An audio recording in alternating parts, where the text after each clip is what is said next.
Welcome to your CyberTips Explainer, where we make everyday people understand the cyber world around us.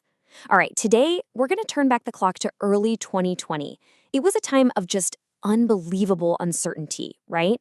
And that global health crisis sparked a whole other crisis online, an infodemic.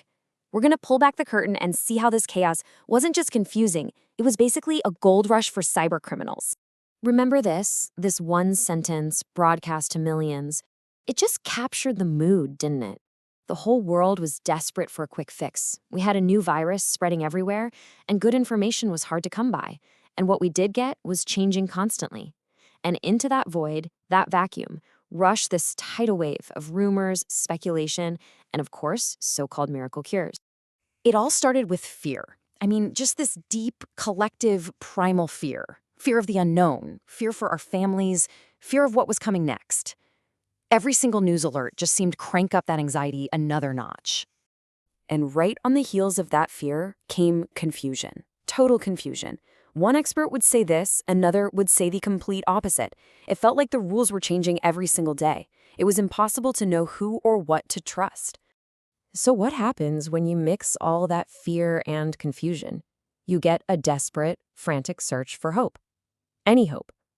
People weren't just looking for information anymore. They were looking for a lifeline, a game changer. And that intense global demand, well, it created a very, very dangerous market. So here's how we're going to break this all down today. First, we'll look at the conditions that let this whole thing fester. Then, we'll dig into how science was reported versus how we all perceived it.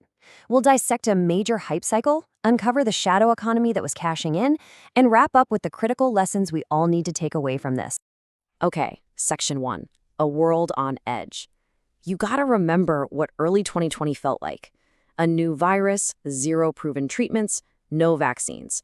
The entire planet was in an information vacuum, and that vacuum got filled with anxiety.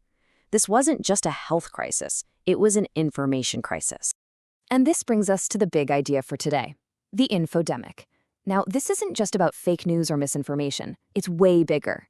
It's about information overload. So much noise, so many conflicting stories, that it becomes basically impossible to sort out what's real.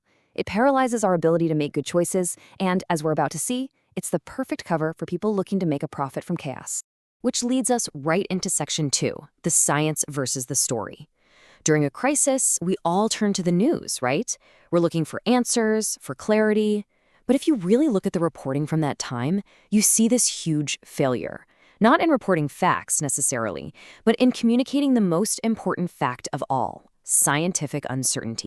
Okay, so check this out. This chart tells a really important story based on data from a study in JMIR.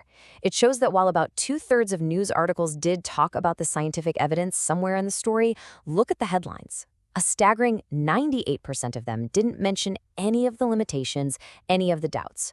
All the nuance was buried, but the headlines screamed certainty. And why is that such a huge deal? Well, because of this number right here. Studies show only about 4 out of 10 people ever read past the headline. Think about your own scrolling. For most of us, the headline is the story. So if the headline screams miracle cure, but the caveats are buried in paragraph 7, what's the message most people get? And that brings us to our third section, anatomy of a hype cycle. So when the real science gets pushed to the footnotes and the headlines are all about grabbing your attention, well, that leaves a huge opening for other, more confident voices to take over. And in the case of one particular drug, hydroxychloroquine, the whole conversation was just completely dominated by non-experts. You remember it, right? The constant stream of claims from politicians and other public figures. They were offering these super simple, definitive answers at a time when scientists were saying, hey, hang on, it's complicated, we need more data. This wasn't a scientific debate playing out in public, it was a political narrative. And the data on this is, wow, it's actually stunning. That same study found that when the news quoted a prominent person making these claims, 97% of the time, that person was former President Trump. A single, powerful voice was effectively setting the entire media agenda. This table just lays it all out perfectly. Just look at the contrast here. For hydroxychloroquine, the main source cited in the news was a prominent person, almost 80% of the time. But for these other potential treatments, the media was mostly talking to government bodies or actual scientific experts. This wasn't a level playing field at all. One drug got singled out, politicized, and hyped up in a way that had nothing to do with the science at the time. So we've got fear, we've got confusion, and we've got this massive, politically driven hype cycle, which leads to the big question: who's making money off of all this? That's section 4, where we follow the money right into the internet's shadow economy.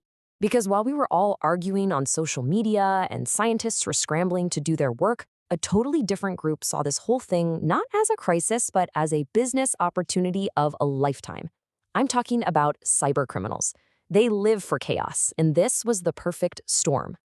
This slide, honestly, it's jaw-dropping. This is based on an investigation by Krebs on security, and it shows the top-selling products from a major underground pharmacy network.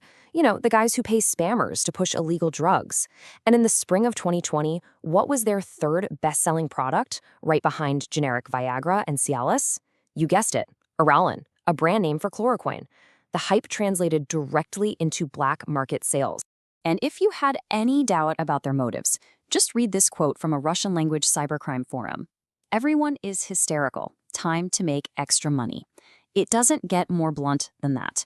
There's no ideology here, no politics. It's just pure predatory opportunism, turning our fear into their profit. This timeline just connects all the dots. It's a perfect cause and effect chain. Mid-March, the public hype ramps up. A day later, the criminals are already planning how to cash in. A week after that, their sales are through the roof. And this wasn't just some online thing. It had huge real-world consequences, creating actual shortages of the drug for patients who really needed it, for things like lupus. So what do we do with all this? I mean, this whole story isn't just a look back at a crazy time. It's a warning for what's coming next. So in our final section, let's turn this into a practical toolkit, a blueprint for your own cyber defense. It really comes down to a simple mental checklist you can run through anytime you see a big claim. First, who's talking? Are they a research scientist or are they a politician? Second, how are they talking? Is their language cautious? Are they talking about potential and more research needed? Or are they promising a miracle cure? And third, and this is the big one, follow the money. Ask yourself, who gets rich if you believe this?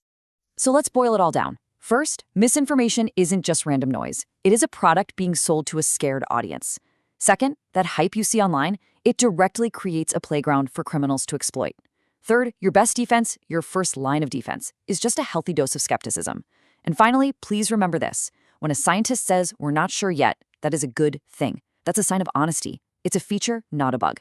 Look, what happened in 2020 was a test of our whole information system. And let's be honest, we didn't do so great. The forces that created that mess, the fear, the politics, the profit motive, they haven't gone anywhere. The criminal networks are still there, just waiting. So the next infodemic isn't an if, it's a when. The only real question is, will you be ready for it this time? Subscribe to this channel, like and share this video with someone you deeply care about to have a foolproof cyber defense.